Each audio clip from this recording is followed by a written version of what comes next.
Assalamu alaikum wa rahmatullahi ta'ala wa barakatuh. Aujourd'hui, on va voir comment remplir et mettre en forme un tableau. Pour cela, il faut ouvrir Microsoft Excel en cliquant sur cette icône, puis on tape ici dans la zone de recherche Excel.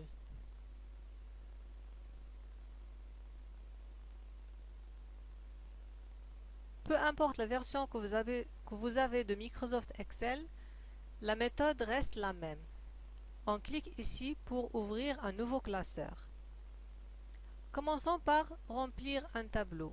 Alors pour remplir un tableau ou bien écrire dans une cellule, il suffit de cliquer dessus. C'est-à-dire, si on veut écrire dans B2, il suffit de choisir B2 et on commence à taper notre texte. Voici le titre du tableau moyen du premier semestre.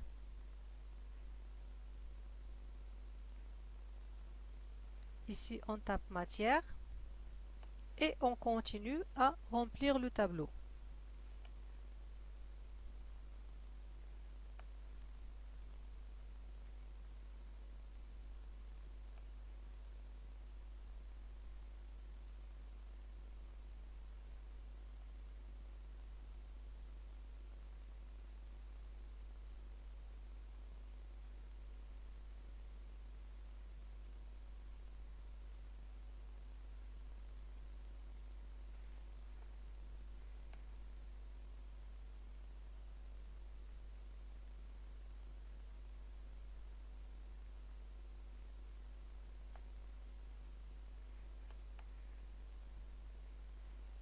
Ici, on entre les notes. Ce ne sont que des exemples.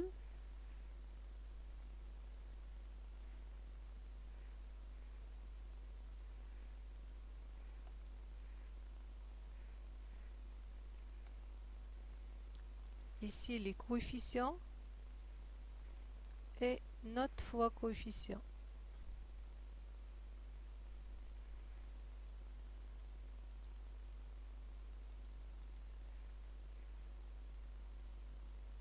Les coefficients 5, 5, 1. Je crois pour la physique 2. Je ne sais pas vraiment les coefficients, ce n'est qu'un exemple, ce n'est qu'un exercice, d'accord? Alors, ce n'est pas important. Voilà. Maintenant, on passe à la mise en forme du tableau. Commençons par le titre. On remarque que le titre est un peu long, ce qui fait, on le voit écrit dans les cellules C2 et D2. Alors on va prendre 4 cellules pour le titre, B2, C2, D2, E2, et on va les fusionner.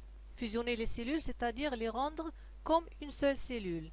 Pour fusionner des cellules, on clique sur cet outil, ici, voilà. Pour changer la taille du titre, on clique ici. On choisit la taille convenable. Puis, pour le mettre en gras, ici. Pour changer la police, c'est-à-dire le type de l'écriture, on clique sur cette flèche et on choisit le type de l'écriture qu'on veut. Pour changer la couleur du remplissage, la couleur de la cellule, c'est-à-dire la couleur de la cellule, ici, puis on choisit la couleur. Pour choisir la couleur du texte, on clique ici. Voilà. Et maintenant, on va encadrer la cellule en cliquant sur cette flèche. Et dans ce cas, soit on choisit toutes les bordures, ou bien bordure extérieure, ou bien bordure extérieure épaisse. C'est la même chose. Sauf que bordure extérieure épaisse, elle est un peu épaisse. Voilà.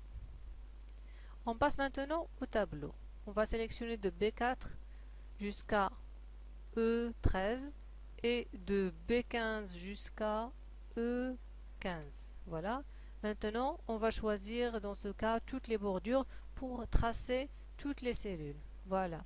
On va mettre une taille au tableau, par exemple la taille 12, on va le mettre en gras et on va centrer le contenu du tableau, le titre aussi on va le centrer. Voilà.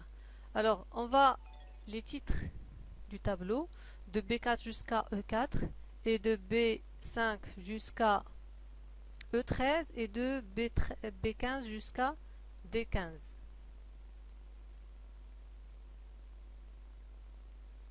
On va leur faire Alors changer la couleur de remplissage, par exemple comme ça.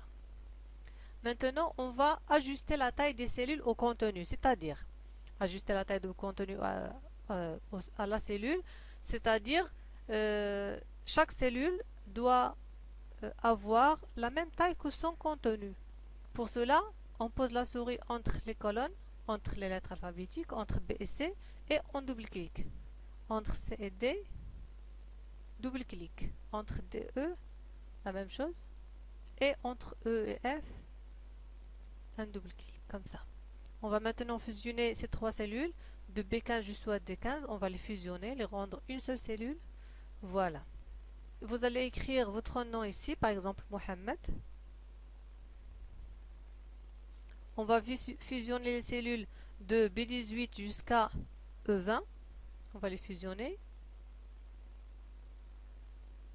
Agrandir cette cellule. Par exemple la taille 20. La mettre en gras. Changer sa police Cambria. Alors soit vous l'écrivez, soit vous la cherchez. Cambria. Voilà. Et on va l'encadrer. On choisir bordure extérieure épaisse. Maintenant, on va changer l'orientation de ce texte. Pour changer l'orientation d'un texte, on clique ici et on choisit format de cellule, alignement. Puis, on entre le nombre de degrés qu'on veut, par exemple 13. Voilà, on a fini. Vous allez essayer de refaire cet exercice chez vous pour bien maîtriser la mise en forme et le remplissage d'un tableau. Merci et à bientôt.